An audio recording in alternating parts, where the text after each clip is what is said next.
Hi everyone, आपका स्वागत है हमारे यूट्यूब चैनल एग्जाम प्रोफेसर पर। आज का जो टॉपिक हम डिस्कस करने वाले हैं उसका नाम है पुस्तक एवं लेखक। सामान्यतः जो एग्जाम में पूछा जाता है या तो किसी लेखक का नाम देकर उसकी पुस्तक को पूछ लिया जाता है या उसकी पुस्तकों का नाम दिया जाता है और उसके लेखक का नाम पूछ लिया जाता है। तो यहाँ पर हम इस वीडियो में जितनी भी इंपॉर्टेंट पुस्तकें हैं जो एग्ज़ाम की दृष्टि से इंपॉर्टेंट हैं, हम उन सभी पुस्तकों को लेकर आए हैं, उनके राइटर्स के नाम लेकर आए हैं। इसके अलावा जो भी अदर पुस्तकें हैं जो यहाँ पर नहीं आ पाई हैं तो हम उनको भी साथ साथ डिस्कस करते चलेंगे जो भी हमें इंपॉर्टेंट लगेगी। तो आज का जो टॉपिक है पुस्तकें एवं लेखक, चलिए डिस्कस करते हैं। तो सबसे पहले जो राइटर वेद व्यास हैं उनकी दो पुस्तकें हैं, महाभारत और भगवद गीता। महाभारत और भगवद गीता, तो ये महाभारत और भगवद गीता के जो राइटर हैं वो हैं वेद व्यास। और इसके अलावा जो रामायण के राइटर हैं, जैसे हम सब पूछ जाता कभी कभी रामायण के, तो रामायण किसने लिखी थी? रामायण लिखी थी वाल्मीकि ने। रामायण वाल्मीकि ने लिखी थी। और रामचरितमानस, यहाँ पे एक पूछ लिया था रामचरितमानस किसने लिखी थी? और रामचरितमानस लिखी थी तुलसीदास ने। रामचरितमानस के जो लेखक हैं वो हैं तुलसीदास। उसके अलावा उत्तर रामचरितमानस एक और पूछ लिया था, उत्तर रामचरितमानस, जिसमें लवकुश की कहानी है, उत्तर रामचरितमानस। तो उसके राइटर कौन है? उत्तर रामचरितमानस के जो राइटर हैं वो हैं भवभूति। भवभूति, ठीक है। तो यहाँ पर जो ये धार्मिक ग्रंथ हैं इनसे रिलेटेड ये क्वेश्चन पूछाते हैं। सबसे पहले वेद व्यास, तो महाभारत और भगवद गीता की रचना किसने करी थी? वेद व्यास ने। और रामायण की रचना किसने करी थी? वाल्मीकि ने। और रामचरितमानस को जो लिखा था वो लिखा था तुलसीदास ने। उत्तर रामचरितमानस के जो राइटर हैं वो हैं भवभूति, ठीक है। तो यहाँ से ये धार्मिक ग्रंथों से रिलेटेड ये वाले क्वेश्चन पूछे जाते हैं। तो ठीक है, नेक्स्ट देखते हैं। पाणिनि, पाणिनि ने कौन सी लिखी थी? पाणिनि ने लिखी थी अष्टधाई। ये मोस्ट इंपॉर्टेंट है, ठीक है। पाणिनि की अष्टधाई कई बार पूछी गई है, तो मोस्ट इंपॉर्टेंट है, इसको अच्छे से याद कर लेना, कई एग्जामों में बार बार पूछी जाती है। तो ये पाणिनि की अष्टधाई, ठीक। नेक्स्ट विशाखादत्त, विशाखादत्त ने लिखी थी मुद्राक्षस। तो मुद्राक्षस जो थी विशाखादत्त की थी। इसके अलावा इनकी एक दूसरी एक रचना और याद कर सकते हैं हम, देवी चंद्रगुप्तम, कई बार पूछी गई एग्जाम में, देवी चंद्रगुप्तम, देवी चंद्रगुप्तम, ठीक है। विशाखादत्त ने लिखी थी मुद्राक्षस और देवी चंद्रगुप्तम। तो ये दो पुस्तकें इनकी याद रख सकते हैं हम। नेक्स्ट देखते हैं भास्कर, भास्कर ने लिखी थी सिद्धांत शिरोमणि। सिद्धांत शिरोमणि किसकी रचना है? भास्कर की। नेक्स्ट भवभूति, भवभूति जो ऊपर मैं बता चुका हूँ, तो भवभूति ने कौन सी लिखी थी? उत्तर रामचरितमानस। और रामचरितमानस तुलसीदास ने, रामायण वाल्मीकि ने और महाभारत वेद व्यास ने। तो इतनी सारी जो रचनाएं हम याद रख सकते हैं, ठीक। नेक्स्ट भारवी, भारवी ने लिखी थी कृतार्जुनियम, ठीक। नेक्स्ट माघ, माघ ने लिखी थी शिशुपाल बद्ध। जो माघ राइटर थे उन्होंने लिखी थी शिशुपाल बद्ध, ठीक। इसको अच्छे से देख लीजिए, ये भी कई बार पूछा गया, शिशुपाल बद्ध। नेक्स्ट राइटर हैं बारह मिहिर, तो बारह मिहिर ने लिखी थी पंच सिद्धांतिका। ये भी कई बार पूछी गई है, पंच सिद्धांतिका, एक अष्टधाई और एक मुद्राक्षस। ये तीनों रचनाएं बार बार पूछी जाती रही हैं एग्जाम में, ठीक। नेक्स्ट है आर्यभट्ट, आर्यभट्ट की जो रचना है वो है आर्यभट्टयम। इसके अलावा आर्यभट्ट के बारे में आप एक चीज़ और ध्यान रख सकते हैं कि शून्य की खोज करने वाले भी कौन है? आर्यभट्ट। जिन्होंने शून्य की खोज करी थी वो आर्यभट्ट है, ठीक। तो आर्यभट्ट की रचना कौन सी है? आर्यभट्टयम। नेक्स्ट है कल्हड़, तो कल्हड़ की रचना जो है राजतरंगिणी। ये भी बहुत बार पूछी गई है, लगभग लगभग कई डिफरेंट एग्जामों में डिफरेंट तरीके से पूछी जाती है। या तो राजतरंगिणी नाम दे दिया जाता है, राइटर का नाम पूछ लिया जाता है, या कल्हड़ का नाम देकर उनकी रचना के बारे में पूछ लिया जाता है। तो राजतरंगिणी, ठीक है। तो ये बहुत इंपॉर्टेंट है, इसको अच्छे से याद कर लीजिए। नेक्स्ट है बाणभट्ट, तो बाणभट्ट जो है उनकी रचना कादम्बरी। ये बाणभट्ट जो थे हर्षवर्धन के दरबारी कवि थे, हर्षवर्धन के टाइम में थे ये।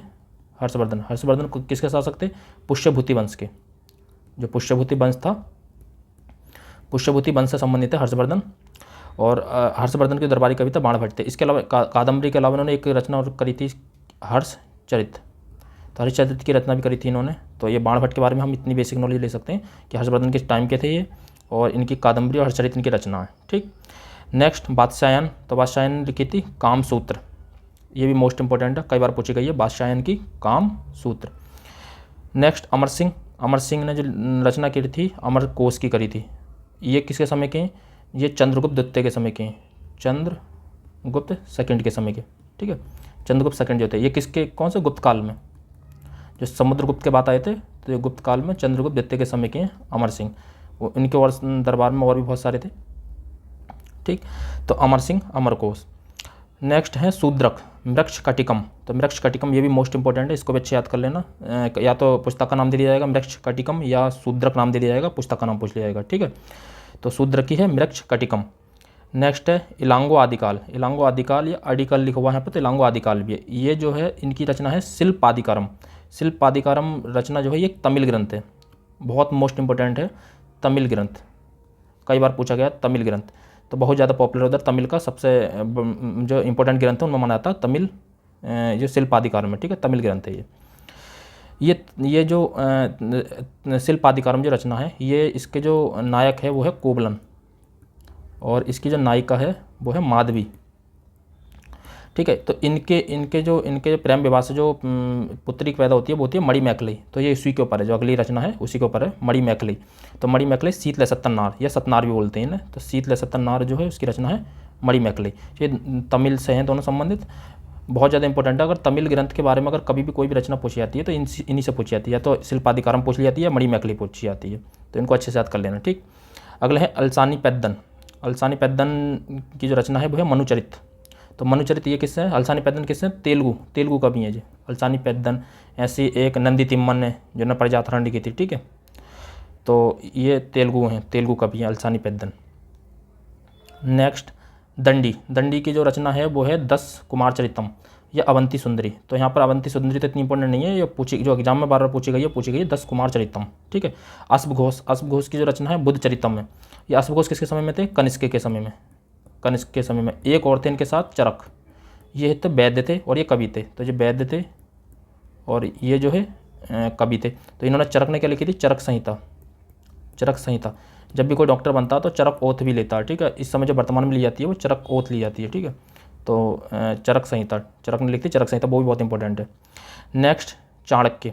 तो ये चाणक्य किसके समय में थे, चंद्रगुप्त के समय में थे। जो मौर्य वंश का प्रथम शासक था चंद्रगुप्त, तो इसके चंद्रगुप्त के समय में थे चाणक्य। इसके अलावा चाणक्य को अदर नाम से किससे जाना जाता है, विष्णुगुप्त के नाम से। ये भी पूछ लिया जाता है कि चाणक्य का दूसरा नाम क्या है, तो विष्णुगुप्त। इसके अलावा इन्हें कौटिल्य नाम से भी जाना जाता है, ठीक है, तो कौटिल्य नाम से भी जाना जाता है। तो आप इसके बारे में इतनी बेसिक नॉलेज ले सकते हैं चाणक्य के बारे में। और ये अर्थशास्त्र जो है ये इकोनॉमी पे ग्रंथ नहीं है, ये जो है राजनीति पे ग्रंथ है, ठीक है। ये पॉलिटिकल ग्रंथ है एक, तो ये राजनीति पर है, ना कि इकोनॉमी पे। ये भी पूछ लिया जाता कि ये किससे रिलेटेड है, तो ये राजनीति से रिलेटेड है। यहाँ पर उन्होंने सप्तांग सिद्धांत दिए थे, जैसे मित्र, दुर्ग, राष्ट्र, बल, ये सब सप्तांग सिद्धांत दिए थे। बताया था कि पड़ोसी जो है स्वभावतः शत्रु होता है, इस तरीके की चीज़ें उन्होंने इसमें ही बताई थी। मतलब कि राजनीति में हमें किन किन चीज़ों का ध्यान रखना चाहिए, ठीक। नेक्स्ट है कालिदास। ये कालिदास भी चंद्रगुप्त द्वितीय के समय के हैं, चंद्रगुप्त सेकंड, जो गुप्त काल के चंद्रगुप्त सेकंड थे तो उसी के समय के हैं ये, ठीक। जहाँ पर अमर सिंह थे, तो अमर सिंह के टाइम के ये भी। तो इन्होंने जो रचना करी थी अभिज्ञान शकुंतलम, कुमार संभव, रघुवंशम, मेघदूत, मालविकाग्निमित्रम, विक्रमोर्वश्यम, ऋतुसंहार। ये सारी रचना बहुत इंपॉर्टेंट है, इसमें आप कोई भी स्किप नहीं कर सकते। कई बार पूछी गई हैं, बार बार एग्जाम में पूछी जाती रही हैं और ये पूछी जाती रहेंगी, ठीक है। तो कालिदास की रचना बहुत ज़्यादा इंपॉर्टेंट है। नेक्स्ट महाकवि भास। तो महाकवि भास की है स्वपनवास दत्ता, तो ये भी इंपॉर्टेंट है, स्वपनवास दत्ता, ठीक। नेक्स्ट है भरत मुनि। तो भरत मुनि जो है नाट्यशास्त्र, ये तो मोस्ट इंपॉर्टेंट है, इस पर तो जितने भी स्टार बनाए जाएँ बना लीजिए, ठीक है। मोस्ट इंपॉर्टेंट है भरत मुनि की नाट्यशास्त्र, ठीक। नाट्यशास्त्र जयदेव की है गीत गोविंद। ये कृष्ण और राधा की लीलाओं से संबंधित है, कृष्ण और राधा की लीलाओं से संबंधित जयदेव गीत गोविंद मोस्ट इंपॉर्टेंट है, ये भी कई बार पूछी गई है, जयदेव की गीत गोविंद। नेक्स्ट है विष्णु शर्मा की पंचतंत्र, ये भी कई बार पूछी गई है, पंचतंत्र, ठीक। नेक्स्ट है हर्षवर्धन, जो अभी बताया था, जो पुष्यभूति वंश के हैं हर्षवर्धन, उन्होंने 3 रचनाएं करी थी, नागानंद, रत्नावली, और ये नागानंद, रत्नावली, और ये हर्षचरित नहीं है यहाँ पे, हर्षचरित जो है बाणभट्ट की है। यहाँ पे एक तीसरी रचना है प्रियदर्शिका, ठीक है। तो 3 रचना याद रख सकते हैं हर्षवर्धन की, नागानंद, रत्नावली और प्रियदर्शिका। और ये जो रचना है हर्षचरित, ये लिखी थी बाणभट्ट ने, मैं ऊपर बता चुका हूँ। ये हर्षचरित अगर रचना याद रखनी है तो ये करी थी बाणभट्ट ने, जिनका दरबारी कवि था बाणभट्ट, ठीक है, तो उसने करी थी, ठीक। हर्षवर्धन हो गए। अब नेक्स्ट है विज्ञानेश्वर। तो विज्ञानेश्वर की रचना मिताक्षरा। इन्होंने मिताक्षरा में ये बताया था कि मतलब जो संपत्ति का बंटवारा किस तरीके से होना चाहिए एक अपने पुत्र पुत्री में, ठीक है। तो विज्ञानेश्वर की जो रचना है वो है मिताक्षरा। नेक्स्ट है गुलबदन बेगम। तो गुलबदन बेगम जो थी वो हुमायूं की सिस्टर थी, ये हुमायूं की बहन थी, ठीक है, अकबर की बेटी। इन्होंने हुमायूंनामा भी लिखी थी, इनकी आत्मकथा, ठीक है। गुलबदन बेगम जी ये जो थे उसमें थे मुगल वंश में, ठीक। नेक्स्ट है सूरदास। तो सूरदास का तो सभी को पता है, सूरसागर, साहित्य लहरी, और एक रचना और इनकी और याद रख सकते हैं, सूर सारावली। तो सूरदास की 3 रचना याद रख सकते हैं, सूरसागर, साहित्य लहरी और सूर सारावली, ठीक है, सूरसागर, साहित्य लहरी और सुरसारावली। नेक्स्ट रसखान, रसखान की है प्रेम वाटिका, मोस्ट इंपॉर्टेंट है प्रेम वाटिका, ठीक है, तो ये भी याद रख सकते हैं। अगले हैं कबीर, तो कबीर के जो ग्रंथ है उसको सामूहिक रूप से जो कहा जाता है वो बीजक कहा जाता है। तो बीजक कोई अलग से रचना नहीं है, जो जितने भी इन्होंने रचनाएं करी थी उसे बीजक में जो उसका संग्रह है उस पूरे संग्रह को जो बीजक कहा जाता है। और इनके संग्रह में जो अदर चीज़ें जैसे कुछ चीज़ पार्ट में बांटा गया, इसमें शबद है, रमैनी है और एक साखी है। तो इन्हें 3 पार्ट में बांटा गया, साखी, शबद, रमैनी। उन्होंने कुछ साखियाँ लिखी थी, कुछ शबद लिखे थे, कुछ रमैनी लिखी थी, ठीक है। तो कुछ शबद, कुछ रमैनी, कुछ साखी, और उसका जो संग्रह है उसको बीजक कहते हैं। तो कबीर द्वारा जो लिखा गया वो ग्रंथ है वो है बीजक, ठीक है, उसका संग्रह को बीजक कहते हैं। नेक्स्ट है मलिक मोहम्मद जायसी, तो उन्होंने लिखी थी पद्मावत, इस पर एक मूवी भी आई है पद्मावत, ठीक है, पद्मावत। तो मलिक मोहम्मद जायसी जो चित्तौड़ के राजा रावल रतन सिंह जी थे, और पद्मावती उनकी भी कहानी है, जो अलाउद्दीन खिलजी जाकर वहाँ पर जो है उन पर कब्जा कर लेता, ठीक है, तो वहाँ पर जो जौहर कर लेती हैं पद्मावती, तो उसी पर एक कहानी भी है। तो मलिक मोहम्मद जायसी, पद्मावत। नेक्स्ट है अबुल फजल, तो इन्होंने अकबरनामा लिखी थी और आइन अकबरी लिखी थी। तो ये जो है दरबारी कवि थे अकबर के, ठीक है, और अकबर के नवरत्नों में से एक थे। नेक्स्ट है ये मॉडर्न के हैं रविन्द्रनाथ टैगोर, इन्होंने गीतांजलि, पोस्ट ऑफिस और इसके अलावा चित्रागंधा और गौरा, इन्होंने इनकी रचना है, ठीक है। और गीतांजलि के लिए इन्हें जो है नोबेल पुरस्कार मिला था, जो, ठीक है, नोबेल पुरस्कार मिला था, नोबेल पुरस्कार, ठीक। और ये जो है नोबेल पुरस्कार पाने वाले रविन्द्रनाथ टैगोर जो है एशिया के सबसे प्रथम व्यक्ति थे, ठीक है, भारत के नहीं एशिया के प्रथम व्यक्ति थे रविन्द्रनाथ टैगोर, ठीक है, नोबेल पुरस्कार। नेक्स्ट है जयशंकर प्रसाद, जयशंकर प्रसाद की जो रचना है कमायनी है, लहर है, आंसू है, ध्रुव स्वामिनी है, कंकाल है, तितली है, ये भी कई बार पूछी जाती हैं, तो एग्जामों में बार बार पूछी जाती है जयशंकर प्रसाद की रचना कमायनी, लहर, आंसू, ध्रुव स्वामिनी, कंकाल, तितली। नेक्स्ट है मैथिली शरण गुप्त, मैथिली शरण गुप्त की भारत भारती बहुत पॉपुलर रचना है, तो मैथिली शरण गुप्त की भारत भारती याद रख सकते हैं। शरत चंद्र चट्टोपाध्याय, तो इनकी देवदास है, चरित्रहीन है, ठीक है। नेक्स्ट रामधारी सिंह दिनकर, रामधारी सिंह दिनकर की उर्वशी है, कुरुक्षेत्र है। अच्छा, यहाँ पर हम एक चीज़ याद रख सकते हैं कि रामधारी सिंह की दिनकर की जो उर्वशी है इसके लिए इन्हें ज्ञानपीठ पुरस्कार मिला था, ज्ञानपीठ पुरस्कार, ठीक है, तो इसके लिए इन्हें मिला था ज्ञानपीठ पुरस्कार उर्वशी के लिए, ठीक है। ऐसा महादेवी वर्मा को यामा के लिए मिला था, ठीक। नेक्स्ट देखते हैं प्रेमचंद, तो प्रेमचंद की जो रचना है उसमें प्रेमचंद की रचनाओं में एक हो गया गबन, गोदान, रंगभूमि, करमभूमि, एक निर्मला, बहुत सारी रचना, निर्मला, करमभूमि, रंगभूमि, गबन, गोदान, ठीक, ये बहुत सारी रचना, ईदगाह, तो इनकी सारी रचना है प्रेमचंद की मोस्ट इंपॉर्टेंट है। इन्हें उपन्यास सम्राट के नाम से जाना था, प्रेमचंद का उपन्यास सम्राट के नाम से जाना था प्रेमचंद को, ये कि बेसिक नॉलेज ये रख सकते हो, उपन्यास सम्राट, प्रेमचंद को उपन्यास सम्राट के रूप में जाना जाता है, ठीक है। नेक्स्ट है सूर्यकांत त्रिपाठी निराला, इनकी रचना है परिमल, अनामिका, इसमें अनामिका मोस्ट इंपॉर्टेंट है, कई बार पूछी जाती है एग्जाम में, अनामिका किसकी रचना, तो सूर्यकांत त्रिपाठी निराला की। नेक्स्ट है देवनंदन खत्री, देवकीनंदन खत्री की रचना चंद्रकांता, तो देवकीनंदन खत्री की रचना है चंद्रकांता, ये एक तिलिस्मी उपन्यास है, तिलिस्मी, तो कोई पूछे तिलिस्मी उपन्यास, तो तिलिस्मी उपन्यास जो है देवकीनंदन खत्री का चंद्रकांता है, ठीक। सुमित्रा नंदन पंत की चिदम्बरा, इसके चिदम्बरा के लिए सुमित्रा नंदन पंत को भी ज्ञानपीठ पुरस्कार मिला था, ठीक है, इनको भी ज्ञानपीठ पुरस्कार मिला था सुमित्रा नंदन पंत को चिदम्बरा के लिए।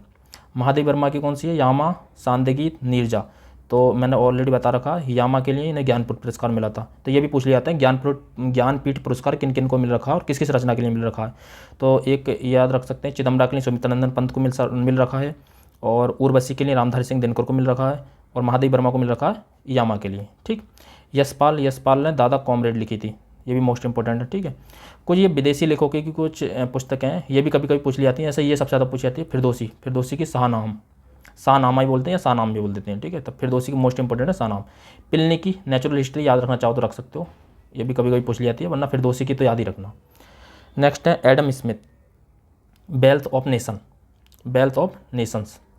नेक्स्ट शेक्सपियर की कौन कौन सी हैं, जूलियस सीजर, हेमलेट, मैकबेथ और रोमियो एंड जूलियट, ठीक है। तो ये भी इनकी रचना बहुत इंपॉर्टेंट है शेक्सपियर की, एक हेमलेट तो बहुत ज़्यादा इंपॉर्टेंट है, मैकबेथ भी बहुत ज़्यादा इंपॉर्टेंट है, और रोमियो एंड जूलियट भी इंपॉर्टेंट है, तो इनकी भी रचना आप याद रख सकते हो, ठीक। प्लेटो की रिपब्लिक मोस्ट इंपॉर्टेंट, मैकियावेली की द प्रिंस, कई बार एग्जाम में पूछी गई है, तो ये मोस्ट इंपॉर्टेंट है। द आर्ट ऑफ वार भी याद कर सकते हो, द आर्ट ऑफ वार, ठीक है, मैकियावेली की। एडोल्फ हिटलर की मीन कॉम्प, तो ये ज़्यादा कोई इतनी इंपॉर्टेंट नहीं है, बस याद रख सकते हो। ए.एल. बॉसम की है the wonder that was India, ठीक है, the wonder that was India. Louis Fischer की है गांधी एंड स्टालिन। अच्छा, ये लुइस फिशर कौन थे? ये लुइस फिशर जो थे ये भारत छोड़ो आंदोलन में गांधी जी के साथ थे, ठीक है, तो इन्होंने रचना लिखी थी। और जो सविनय आंदोलन में थे वो बेब मिलर थे साथ में, ठीक है। तो गांधी जी के साथ दो राइटर रहे थे, दो अंग्रेज राइटर रहे थे, बेब मिलर और एक लुइस फिशर। तो ये लुइस फिशर जो ये रहे थे 1942 में भारत छोड़ो आंदोलन के दौरान, ठीक है, और ये बेब मिलर रहे थे 1932 में, 30 से 32 तक, ठीक है, जो सामान्य आंदोलन चला था। तो ये दो चीज़ें आप याद रख सकते हो, ठीक है, यहाँ पे लुइस फिशर और बेब मिलर कई बार पूछा जाता है। नेक्स्ट है रुडयार्ड किपलिंग, तो the jungle book, Rudyard Kipling की है the jungle book. Next Richard Attenborough in search of Gandhi, in search of Gandhi किसकी है? रिचर्ड एटनबरो की, ठीक। एस्कॉट रीड की envoy to Nehru, envoy to Nehru. मार्क्स से तुंग की है ऑन कॉन्ट्राडिक्शन। चार्ल्स डार्विन की है the origin of species the descent of man. तो चार्ल्स डार्विन की भी याद रखते हो। बाकी ने जो है इन्होंने जो है विकासवाद का सिद्धांत दिया था, चार्ल्स डार्विन ने जो है विकासवाद का सिद्धांत दिया था, विकासवाद का, ठीक है। चार्ल्स डार्विन ने जो दिया था विकासवाद का सिद्धांत दिया था। और विकासवाद की कहानी या उद्विकास की कहानी वो दी थी लेमार्क ने, तो लेमार्क के बारे में भी याद रख सकते हो। और Leo Tolstoy war and peace, most important है टॉल्स्टॉय की वॉर एंड पीस, तो ये भी आप याद रख सकते हो। नेक्स्ट देखते हैं Rousseau the social contract, Rousseau the social contract, ठीक है। नेक्स्ट जॉर्ज बर्नार्ड शो, तो जॉर्ज बर्नार्ड शो की मैन ऑफ डेस्टिनी और man and superman, man and superman, man of destiny, तो ये इनकी दो रचना है, मैन एंड सुपरमैन और मैन एंड डेस्टिनी, ठीक। नेक्स्ट देखते हैं अरस्तु की पॉलिटिक्स, मोस्ट इंपॉर्टेंट है। Next E.M. Forster a passage to India, a passage to India, ठीक। अगले हैं Edward Thompson farewell to India, farewell to India. Next है माइकल क्रिस्टन जुरासिक पार्क, तो ये इतनी इंपॉर्टेंट नहीं है इसलिए तेजी से बोल रहा हूँ मैं इनको, जो बहुत ज़्यादा इंपॉर्टेंट है, मैंने उनको कई बार रिपीट करा था। लैरी कॉलिन्स एवं डोमिनिक लेपियर, तो यह है freedom at midnight, freedom at midnight, ठीक है। आर्थर कॉनन डॉयल की है adventures of Sherlock Holmes, adventures of Sherlock Holmes. Next है रिचर्ड निक्सन, इनकी है लीडर्स, रिचर्ड निक्सन की है लीडर, ठीक है। John Ruskin unto the last, most important है, जॉन रस्किन की unto the last most important है, ठीक है। यही एक पुस्तक है जिससे महात्मा गांधी प्रेरित थे, अनटू द लास्ट है, महात्मा गांधी जो जिनसे प्रेरित थे। तो इन्होंने जो सर्वोदय की भावना ली थी, सर्वोदय कि सबका कल्याण हो और कोई भी काम छोटा नहीं है, तो यहाँ से ली गई थी। चाहे कोई एक नाई का काम हो, चाहे एक सुनार का काम हो, सभी काम बराबर हैं, सभी इक्वल हैं, सभी के कामों को सम्मान देना चाहिए। तो ये बात जो इन्होंने ली थी यहीं से ली थी, अनटू द लास्ट है, इससे प्रेरित थे, बहुत ज़्यादा प्रभावित थे महात्मा गांधी जी, ठीक है। John Ruskin unto the last. Next Zulfikar Ali Bhutto great tragedy, याद रख सकते हो। जॉन कीट्स ईसाबेला, ठीक है। Harold Laski grammar of politics, dilemma of our times, dilemma of our times, Harold Laski, याद रख सकते हो। मैक्सिमम गोर्की, तो ये मैक्सिमम गोर्की किसकी है, की रचना कौन सी है? मदर, मैक्सिम गोर्की की रचना है mother. Diana mostly A life of contrast, A life of contrast, यह है डायना मोस्ली की। तो यहाँ पर हमने बहुत सारी बुक देखी, उनके राइटर देखे, कुछ इंपॉर्टेंट बुक के बारे में मैंने बार बार रिपीट करा, जैसे मैंने एक ये कहा था कि जॉन अनटू द लास्ट, ठीक है। और इसके अलावा मैंने कहा था शाहनाम और यामा, इस तरह की बहुत सारी पुस्तकें जिन्हें आप बार बार याद कर सकते हैं, बार बार अच्छे से ध्यान रख सकते हैं, बार बार एग्जाम में पूछी जाती हैं। हम नेक्स्ट वीडियो जल्दी लेकर आएंगे, तब तक के लिए जय हिंद, जय भारत।